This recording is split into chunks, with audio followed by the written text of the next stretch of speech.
The views and opinions expressed in this podcast are simply that, opinions. All are presumed innocent until proven otherwise in a court of law.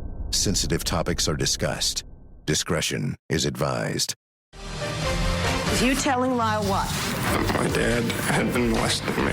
This Andy Cano 1988 supposed letter weighted in the continuum of lies.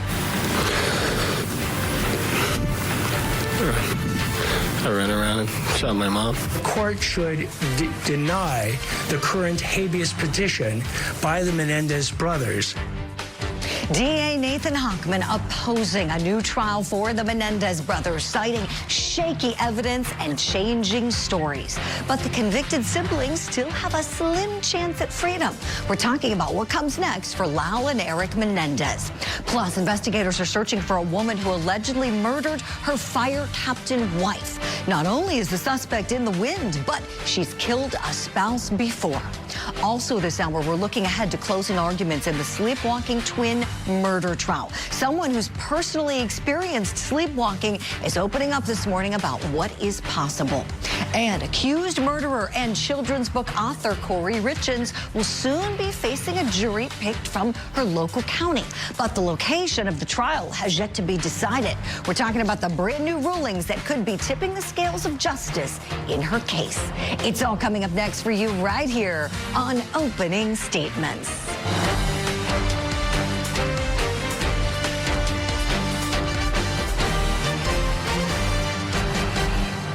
Good Monday morning to you and welcome to Opening Statements. I'm your host, Julie Grant, and we hope you had a great weekend. We planned a great show for you to get your Monday started, so go ahead, grab that cup of coffee right now. It's time for my opening statement. Justice is resurrected. The new district attorney is opposing the Menendez brothers' push for a new trial. Good. He very clearly and transparently explained the legal rationale for his opposition. And his comments, let's be clear, were not about resentencing. He's going to share his position on that next month. The Menendez's legal team is pursuing 3 different ways to try to get these guys out of prison. The third way is a request for clemency from the governor. But on Friday, District Attorney Nathan Hochman explained why a new trial isn't legally proper for these killers. And through his explanation, we learned some very enlightening things. Did you know that the brothers changed their story 5 times? First, they blamed the mafia, and they created a fake alibi.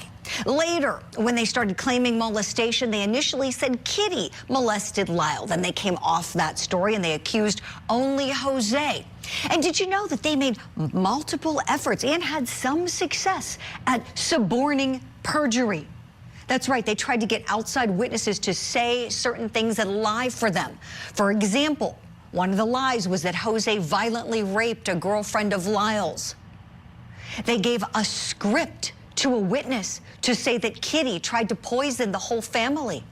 And they wanted another witness to lie about them being afraid of their parents and to tell the court that they asked to borrow his gun. The Menendez brothers are not only murderers, they're also major liars. The district attorney, he seems to be a true minister of justice, exactly what a prosecutor should be. He acknowledged that sexual abuse is abhorrent, and he's committed to prosecuting such cases.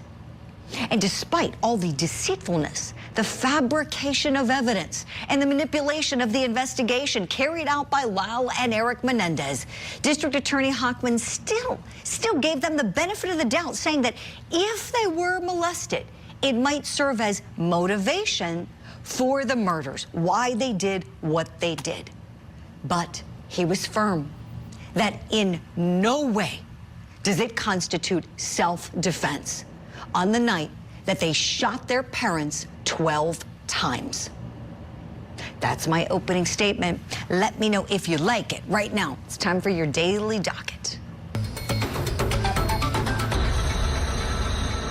Did you ever hear, in all these hours and all these multiple operations, the defendant ever say to Rob Baker anything of the nature of, oh my gosh, did you kill the father of my children. Never. Oh, in California, we've got the state's case continuing in the celebrity hairstylist murder trial for Monica Cementilli. That's going to start up at noon Eastern time. In Texas, we've got closing arguments expected in the Sleepwalking twin murder trial for Benjamin Elliott. Wow, that is a fascinating case. 10 a.m. Eastern time is going to be the start time, but we're on a 2-hour broadcast delay per court order, so you'll see that trial starting up this afternoon. And in Florida, we've got a brand new trial starting this morning. The bedtime murder trial for defendant Jermaine Bass. This guy is accused of shooting his 2 children, killing one of them, 5-year-old Jayla. Opening statements start up at 8:30 a.m. Eastern. We're going to go in there live together when they do. Now, let's turn to our top story. What is the next move for the Menendezes? Los Angeles County DA Nathan Hochman saying that Lyle and Eric Menendez do not deserve a new trial for the premeditated murders of their parents, Jose and Kitty. Let's look back at the moment where Hochman described the 5 different versions of events that these guys told. Eric and Lyle Menendez had told 5 different versions of the events of what had happened. The first version that they told is that they did not kill their parents. And in that version, again, they said it was a mafia hit. And they had the police investigate whether or not Jose Menendez had been killed by the mafia.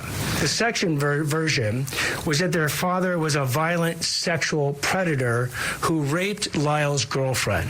The third version that Lyle told was that their father had molested Eric, but the mother had molested Lyle, without any mention of Lyle being molested by his father.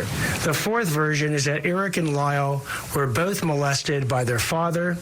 And the fifth version is that both their father and their mother were going to kill them the night of August 20th, 1989, which is why they shot them first. My goodness, this was a savage, savage crime.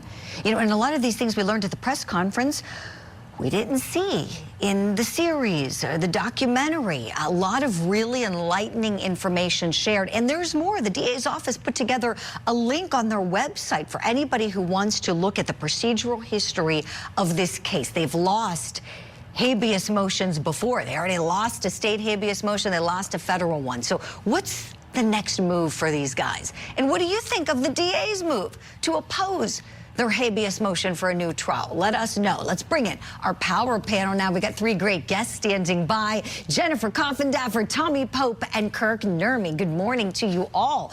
Jennifer, let me start with you. Your reaction and thoughts on what these guys may do next.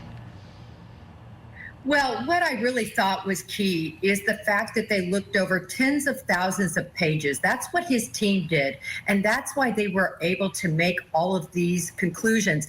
Listen, for those of us who have followed this case and know this case, there was nothing really that new.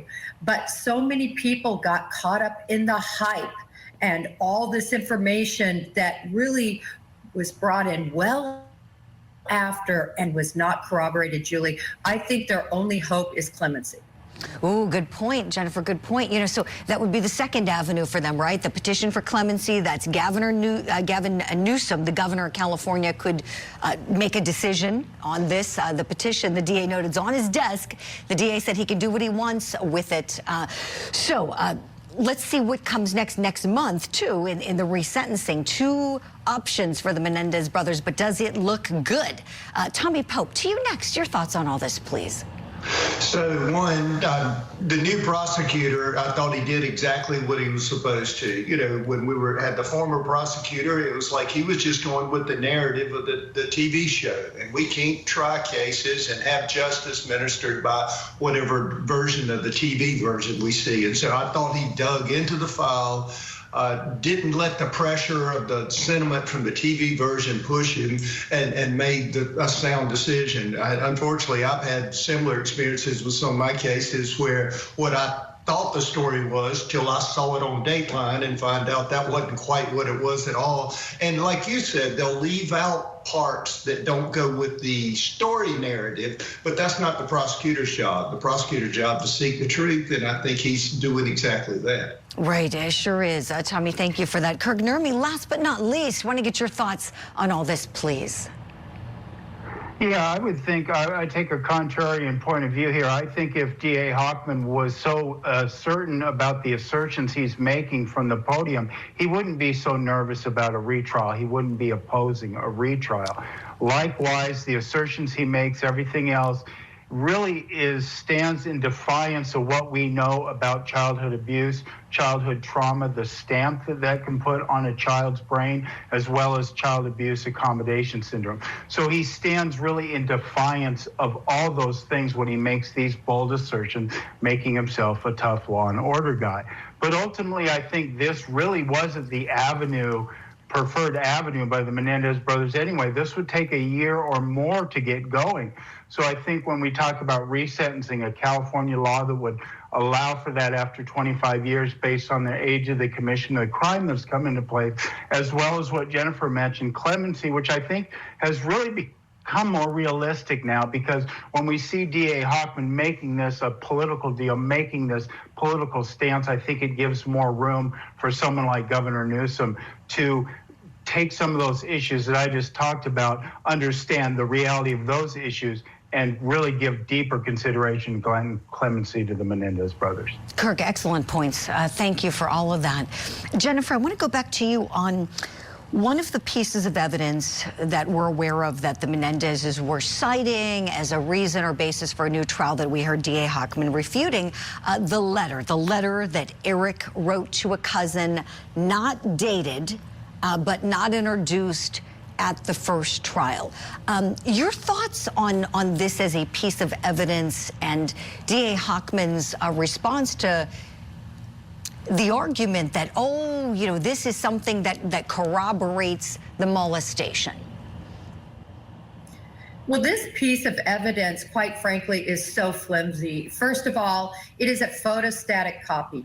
It is not dated, as you mentioned. Also, it was supposedly in existence before the original trials, I should say. And in addition, both of these witnesses testified at the trial and never brought up anything about the letter. Again, the letter that was purportedly written well before the trial, well before the action. So it's really flimsy and does not stand prima facie as good evidence. Right, so well said, Jennifer. You know, he refuted that, and then he refuted the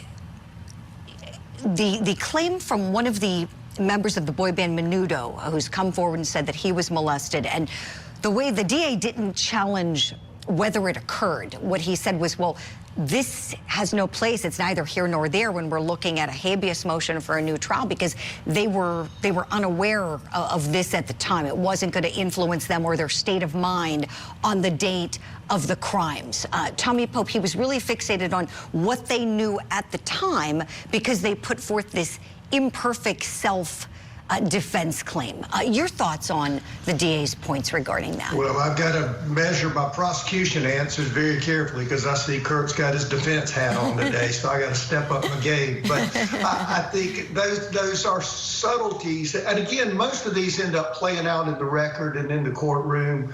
And so I think that the fact that it occurred is corroborating something that would not have had any effect on whether they committed the crime or why they committed the crime. So I will add before I stop that trying a case 25 years later, I've had some old cases that have come back. It is extremely difficult. So as a prosecutor, I'd probably be fighting habeas corpus too, Kirk.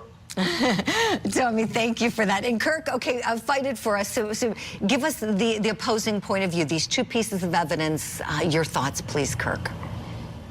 Sure, I think as it goes to the letter, Jennifer points out that it was written before, but it wasn't discovered till after the trial. So that argument becomes moot, really. And ultimately, too, we also have to understand that handwriting analysis can give us a sense of whether or not this letter is authentic or not, whether it was written by the author or not. So to say that this is a moot piece of evidence really isn't in conjunction with what the law states.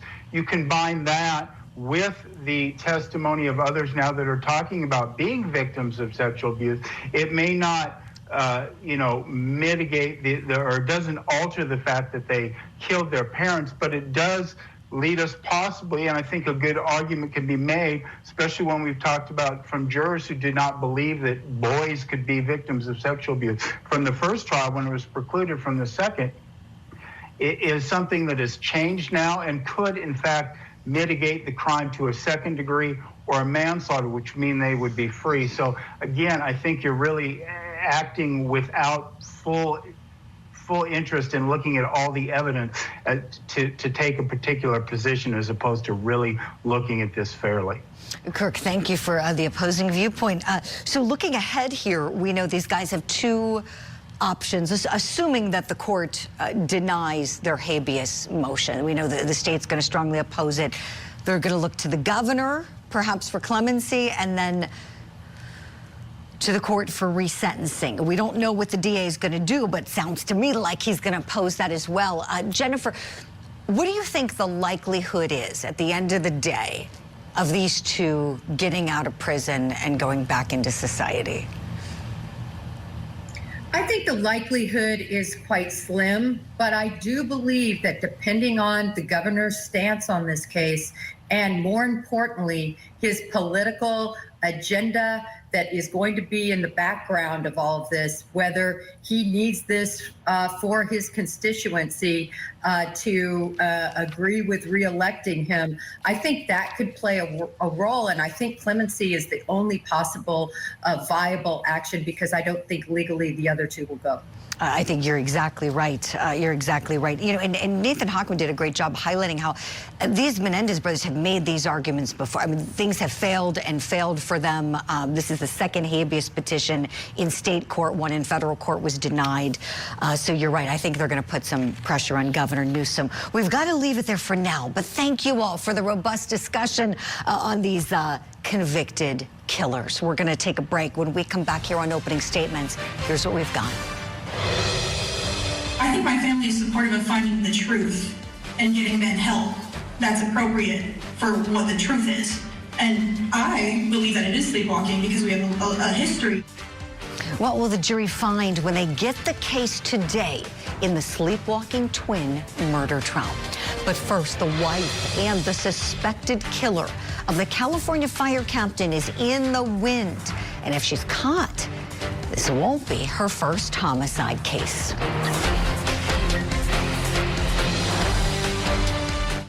The Court TV podcast will return. She was always positive. She was never rude, mean, or grumpy to anybody in any situation at all. With Becky's case, you know, being so close to retirement and just the person that she was, I think is going to be one of the harder things to for people to take a little longer to get over. Now, for what's trending in true crime as the community mourns the death of a beloved fire captain. Her suspected killer, her wife, is on the run. This is Yolanda Marodi. According to the San Diego County Sheriff's Department, she's the main suspect in the fatal stabbing of fire captain Rebecca Marodi. Rebecca, who's known as Becky, was found dead in her Southern California home last week. Becky and Yolanda had been married for just over 2 years. A week after Becky was found dead, Yolanda still at large, and authorities are asking for the public's help in finding her. So our first question we're asking this morning, where might she be hiding? Let's bring back in Tommy Pope and Kirk Nurmead. Tommy, drawing on your experience as an investigator, I want to start with you. Where would you be looking for this lady? I think they actually are looking south of the border, and I think that's good. You know, I always am concerned from a law enforcement standpoint about across-the-border cooperation, but in the article that you guys had posted on your site, it appears that I think it's Baja, that down in that region that they are working. But it was interesting the way they had their press release or whatever. They said they would look, but it's like they were keeping their options open to say whether they would acknowledge whether she was there or not. But I think that's the right location because of the proximity. And normally these kind of cases are a spur of the moment, heat of passion. It's normally not planned, like we saw the one over in Greenville with the rose petals and everything. You know, it's more of a spur, but these stabbings tend to be domestic. They tend to be personal. And so I would think she's close, and the quicker law enforcement gets on it, the more likely she'll be found. Yeah, a great point. Kirk, to you next, please. Where do you think they might be looking for this lady? Yeah, I agree with Tommy. The San Diego area is so close to the border, and not being a suspect at the time she crossed the border would allow her a certain carte blanche to go wherever she wants to go. A woman who has spent, I believe it's over a decade in prison for the killing of a former spouse. So, to echo what Tommy says, you don't know how hard these people are looking, but at the same time, you do know that this is a dangerous woman. She spent over a decade in prison. She's now maybe committed 2 homicides at this point. So she is probably a danger to herself and others, and is going to do everything she can to fight returning to prison. So hopefully there is some urgency in their search. Yes, well said, Kirk. I want to play a clip for you both. One of Becky Marodi's co-workers sharing what it felt like learning of her death. My computer was firing up. Saw one of the other PIOs in the office here had a badge shroud on and asked who we were shrouding for. And that's when she told me that the email had come out and that it was Becky. Now, Becky Marodi suffered stab wounds or sharp force entries, and court records point to eerily similar facts between her wife's first and second marriage. Okay, so here's the bottom line. Yolanda Marodi has killed her first spouse. She stabbed her husband, James, and I hope I'm pronouncing this correctly, Olajenizak, stabbed him to death, and she did prison time for it. Sentenced back in 2004 to 11 years. She pleaded to voluntary manslaughter. She got out in 2013. So, the next question is, do we think Becky Marodi knew about her wife's deadly past? Tommy, back to you. I would think she at least knew her version of it. In other words, she probably had some way of knowing she was in prison. I always think if you got a relationship where I'm starting to run a background check on you, I probably shouldn't be in that relationship. But I think that's probably she knew, but she probably was explained that, he was a horrible person or a spousal abuser or something that justified it and made the defendant seem like a victim. And so it wouldn't surprise me that Becky knew it, but obviously never envisioned it happening to herself. Mm-hmm. Right, Tommy. Kirk, to you next, please. Your thoughts on that? Yeah, it's just tragic, and I think Tommy's right, because, you have a situation, and you see it over and over again in a lot of these cases throughout my career anyway, family members who, their love blinded them to the reality of what was going on, of what their partner or their loved one was doing, right, whether it was their child or their spouse. And I think that's this kind of situation. I think Tommy's right. I think it was told in a way where she was the victim of all this. She was the victim of circumstance. She went to prison because of reasons really unrelated to her. She's the victim, and she's totally changed her life, and obviously that is proven not to be the case. So do I think she knew? Yeah, I agree with Tommy. I think she knew her now accused killer's point of view anyway. Mm-hmm. Kirk, thank you. It's eerie, too. They're both stabbing cases, isn't it, Tommy? That was the method used to kill her first husband, and if she did this second homicide, we don't know. She's just suspected. Interesting, same method used. Your thoughts on that? Yeah, I'm always thinking of it in the courtroom and prosecuting it if it comes to it. And, I don't know the law in California per se, but, we have prior bad acts, and you have to weigh the prejudicial versus probative. I would say that the stabbing component, of a prior spouse is extremely prejudicial, but it is also extremely probative. And so, if the similarities, the more they mesh, the more likely you have like a common scheme and plan, or there's several different areas of the law that allow that in. And so I could see that very well being the turning point in the case, independent of whatever facts they have. And obviously it's an appealable issue, and we hadn't even gotten her arrested yet. Yeah, great points. Looking ahead to trial, hopefully she's apprehended. We know she's the main suspect. If she didn't do it, then she'll be let go. But let's hope that they're able to find her and bring some justice for this fire captain, Becky Marody. We'll leave it there for now. Tommy and Kirk, you're coming with us. Stand by for more questions, please. Still to come here on opening statements. Here's what we've got for you. Show you that Benjamin Elliott was having a parasomnia, that there's no chance, no motive, no reason for him to do this, that he suffers from this to this day. And at the end, we're going to ask that you find him not guilty. Closing arguments happening today in the sleepwalking twin murder trial. Plus, defendant Corey Richards, the Utah mom accused of fatally poisoning her husband, is back in court, and her defense team is trying to find the perfect jury. Now, back to the Court TV podcast. Welcome back. This morning, returning the spotlight on the sleepwalking twin murder trial. This one's happening in Texas, and we're anticipating getting to the closing arguments and then the case in the jury's hands today.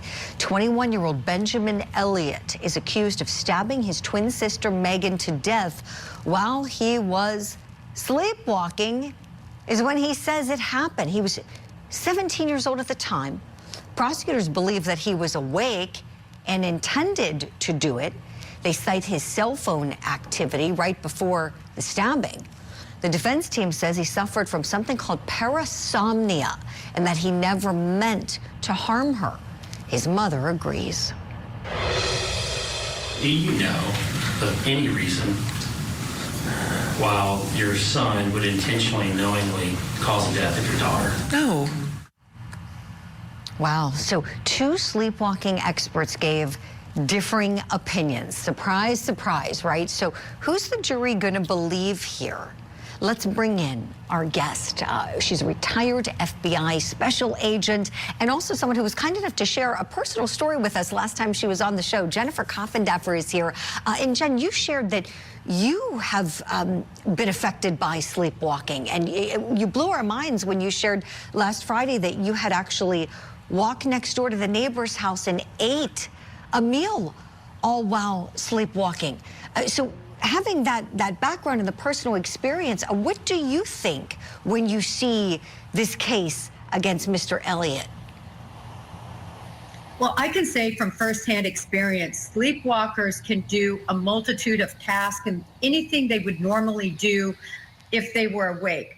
My brother sleptwalked, and I shouldn't call it sleepwalking because you can do all sorts of things. My daughter also has parasomnia, and she just recently, only in December, opened up her cell phone, wrote 3 lines from a paper that she was getting ready to write, and closed her cell phone. She had written it in the note area, Julie. Wow. And didn't realize it till the next morning when she woke up, opened up her phone, and her notes was open, and she wrote it at 3:30 in the morning when she was sound asleep. I've seen her climb curtains. I've seen her walk, saw my brother walk. I don't know what I ever did firsthand, because when you sleepwalk or have a parasomnic event, you don't know until you're told because somebody saw you or there's evidence of Twinkies on your hand, which is what happened with me when I was young. The Twinkies. Yeah. Well, and Jen, what you just shared about your daughter backing up, I had this aha moment for a second. I'm sure many of our courties did too. The state hanging its hat on his cell phone activity. And what you just shared, wow. I mean, someone can be very precise on a cell phone. Your daughter did it. What do you think when you hear this testimony?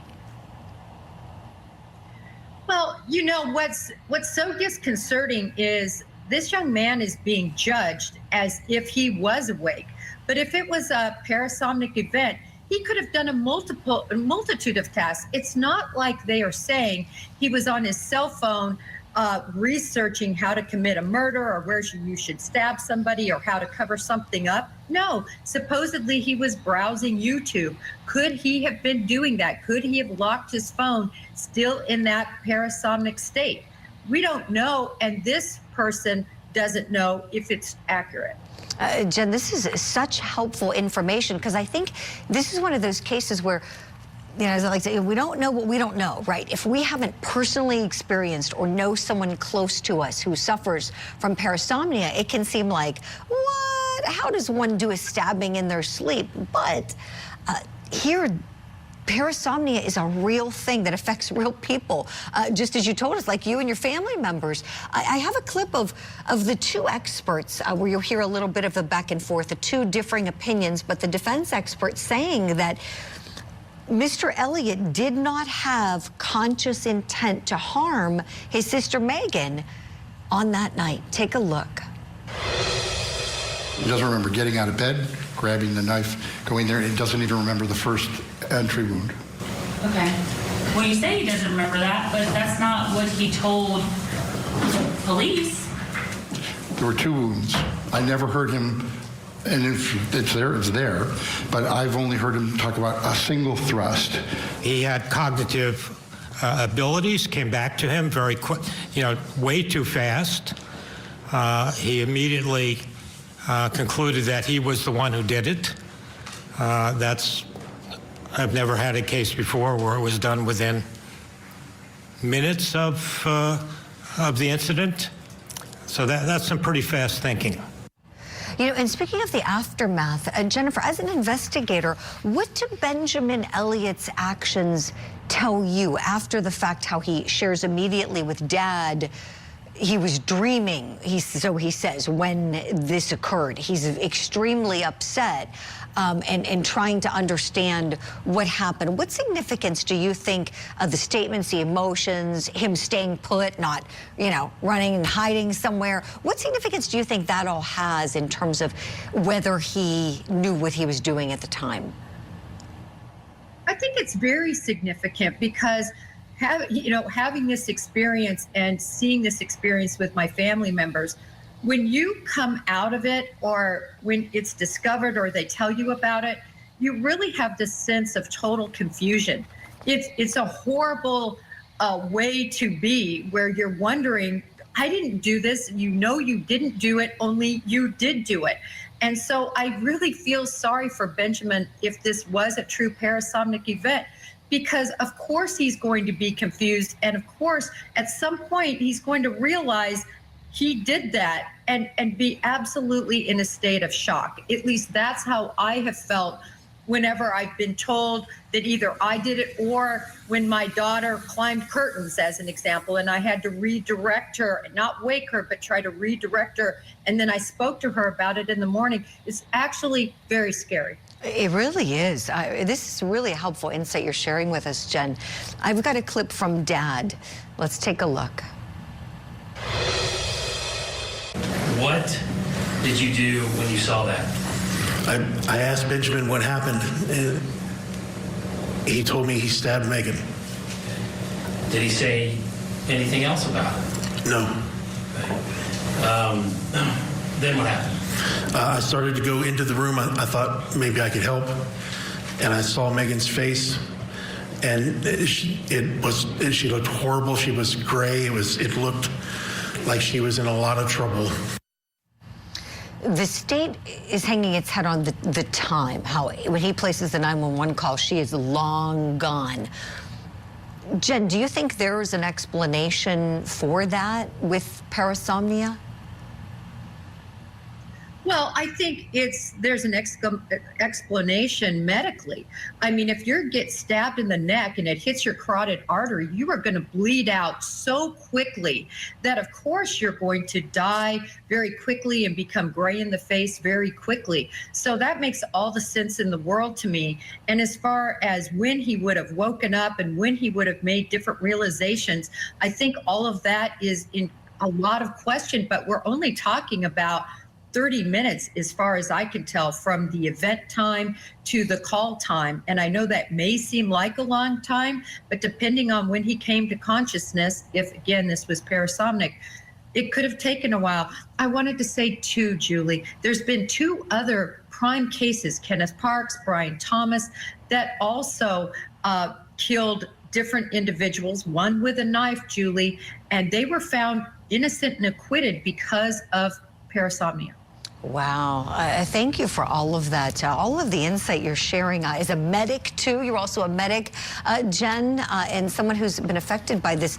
This is really important stuff to understand. Thank you so much for everything. And my friends at home, be sure to check out Jen's new show, Break the Case, with Jen Coffinduffer. It is awesome. We'll see you again soon. Thank you much.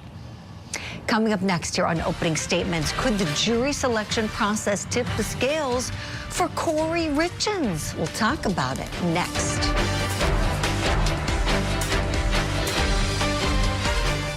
This is the Court TV podcast.